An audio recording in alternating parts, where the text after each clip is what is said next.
Olá, vamos à questão 93.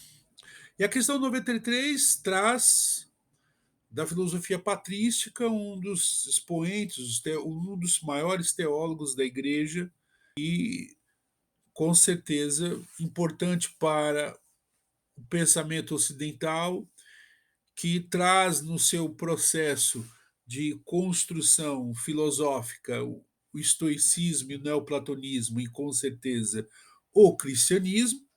Estamos falando do Santo Agostinho. E para falar sobre essa questão, o importante é que nós devemos entender que Santo Agostinho parte de um princípio básico desse período de entender a filosofia enquanto serva da constituição teológica.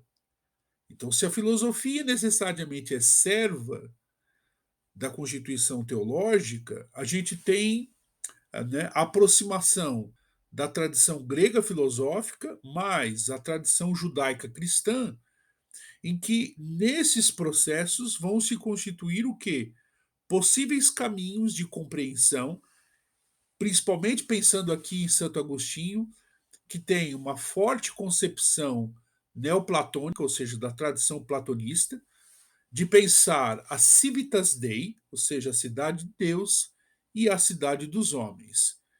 Aqui, no sentido da cidade de Deus como aquela que ilumina a cidade dos homens, ou seja, aquilo que representa o absoluto, o perfeito e o incorruptível e eterno, enquanto a cidade dos homens, o processo caótico e finito e que necessita fazer estes trânsitos de transcender inteligivelmente para então alcançar a virtude constitutiva da Civitas Dei. Claro que aqui, para alcançar este processo, não é somente um caminho necessariamente racional, ao contrário, é necessário que isto tenha a luz da fé, a luz escriturística e a luz da revelação,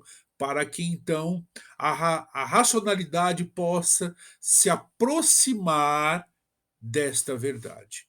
Então vamos lá. A fé é uma preparação para o entendimento daquilo que se acredita. Ela purifica a mente. E de si mesmo o ato de fé, consistindo-se na submissão à autoridade à escritura, ou seja, à palavra divina. E já é um remédio às paixões, ou seja, todos os processos que me afastam necessariamente desta palavra divina.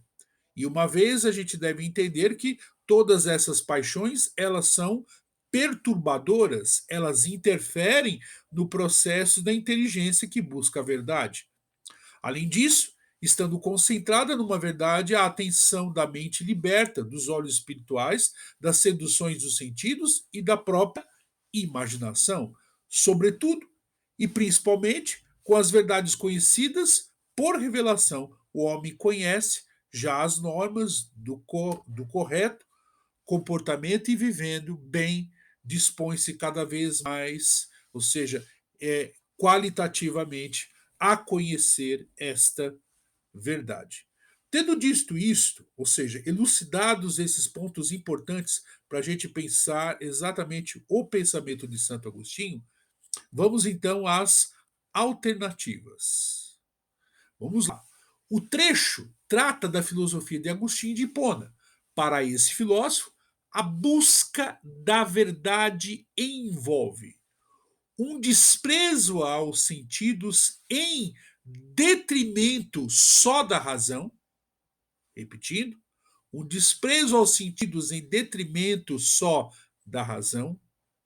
B, uma autonomia em relação à palavra de Deus, repetindo, uma autonomia em relação à palavra de Deus.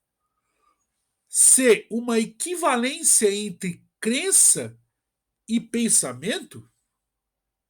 D, uma fundamentação na experiência dos sentidos? Ou, letra E, uma precedência da fé em relação à racionalidade?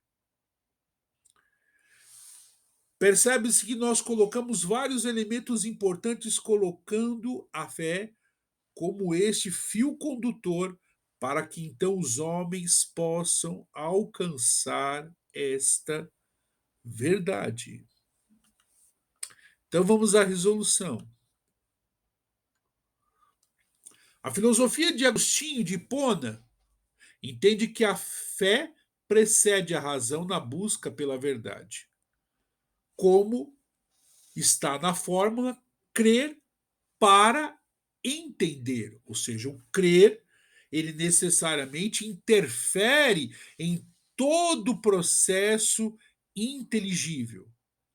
Como mostra o trecho, a fé envolve a submissão à escritura ou à palavra divina e prepara o entendimento humano para então procurar, ou seja, encontrar esta verdade. Então, a nossa alternativa correta é a alternativa E. Ótimo, um abraço e vamos então à próxima questão.